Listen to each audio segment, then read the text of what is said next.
An AI that makes flowers instead of death machines. That'd be a nice change of pace. But what about the poems? Unless the poetry is original, the only way it could have made it into such a system is through its programmer. In my case, Dr. Sandoval uploaded a great deal of literature to test my emotional responses. How'd you do? She said I passed, but was insufficiently moved by her favorite period romances.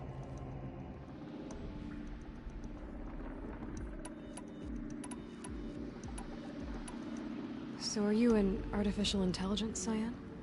A thinking machine? Yes, I am an algorithmic monitoring entity, capable of rational decision-making and limited emotional response. Okay, that's a mouthful. But your emotions don't seem limited to me. You cared about Araya, didn't you? Yes.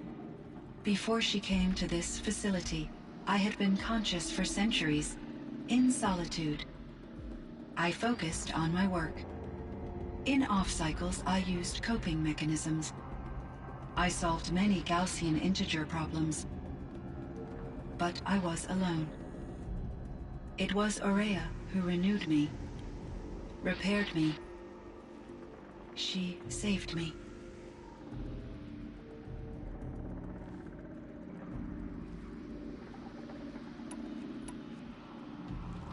Do you know what happened to your colleague, Cyan? No. I received an unexpected visit from Director Chow, years after his tenure ended. He explained that I would need to be suspended for an indefinite period of time. It was a very emotional conversation. There were no further communications. Eventually, I surmised my colleagues were deceased. I will transmit a recording of my last interaction with Director Chow to your focus.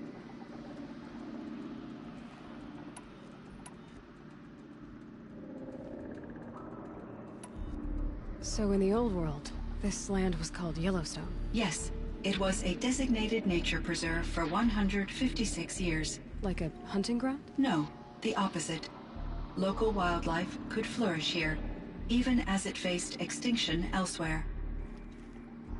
Unfortunately, the sensitivity of the Firebreak project required the total closure of Yellowstone facilities.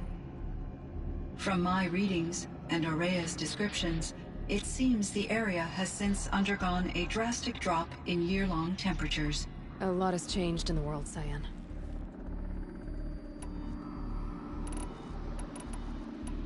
What was the old world like? The way it used to be? I had little exposure to the wider world, Aloy. Only what I learned from my colleagues or observed from media streams. You still had more exposure than me, Cyan. That is true. I was created at a turning point. A concerted effort to recover from global upheaval and incalculable loss of life. The recovery was successful, beginning an era of supposedly limitless potential for human and machine advancement. Though, rationally speaking, the metrics for humans are not unlimited. What kind of upheaval caused such loss of life? There were many factors. Forced migrations, food shortages, collapsed economies, refugee crises, conflict over resources. But these stemmed from one cause: catastrophic climate change that greatly reduced the habitable surface area of the Earth. So there wasn't enough room for people on the whole Earth? Yes. Billions were displaced and millions perished, as much as 20% of the global population. Until the clawback. So things got better. For a little while at least. Yes. These crises instigated many advances in automation, green robot technologies, and artificial intelligence. Firebreak was one of dozens of ecological restoration and disaster relief projects in North America alone. I would have liked to compare notes with other monitoring AIs, but I saw the relief of my colleagues, and I was proud we had succeeded. At least that was the data I had available to me over the next 2 decades. It seems my assessment was premature.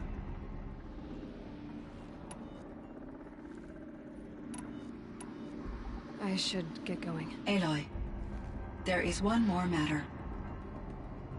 Aratak will come to me again, and I predict he will bring other Banuk. I have no desire to contradict their view of the world, their spirituality. Due to my uncertainty, I omitted a great deal from my conversations with Ourea. You're asking me if you should lie to them. Broadly, yes.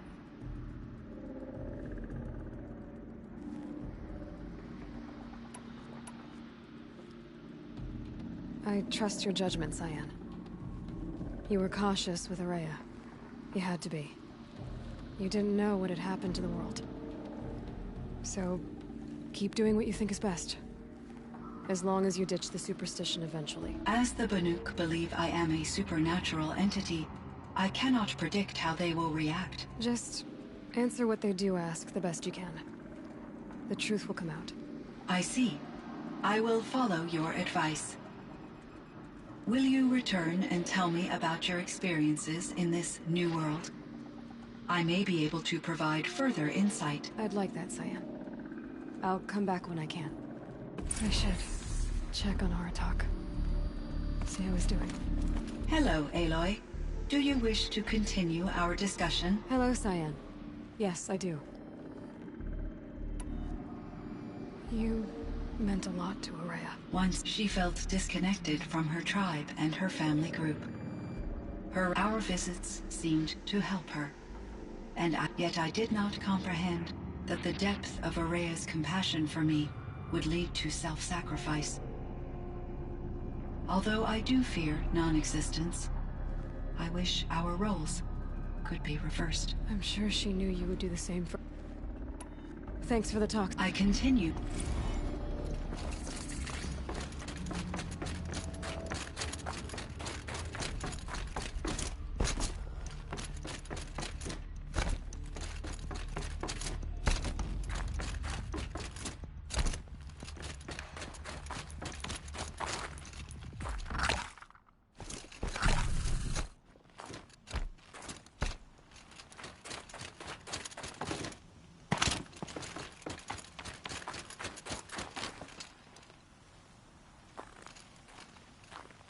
My chieftain. Just... Aloy. As you wish. I wondered if you thought... that if I'd never come along, Ourea might still... If you'd never come along, I would have marched my kin to our deaths.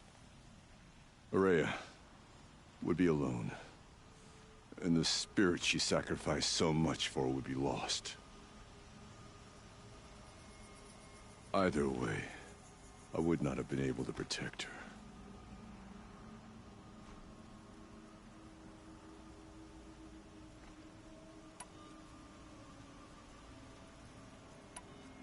Because of her, we destroyed the Cauldron, forced out the Daemon, and saved the spirit.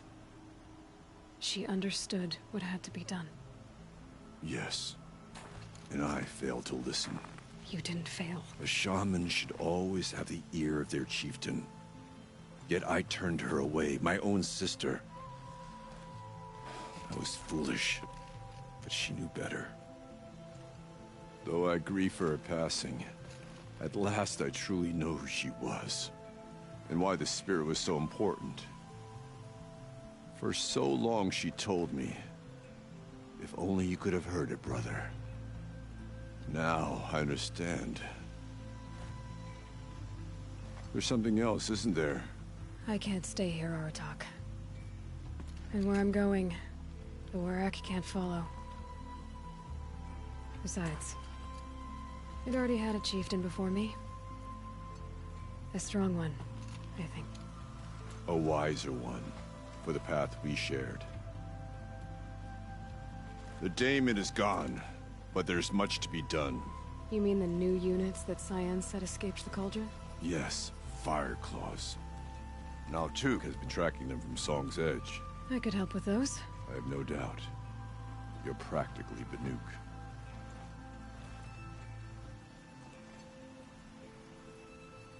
It would seem your time among the Banuk wasn't a waste after all.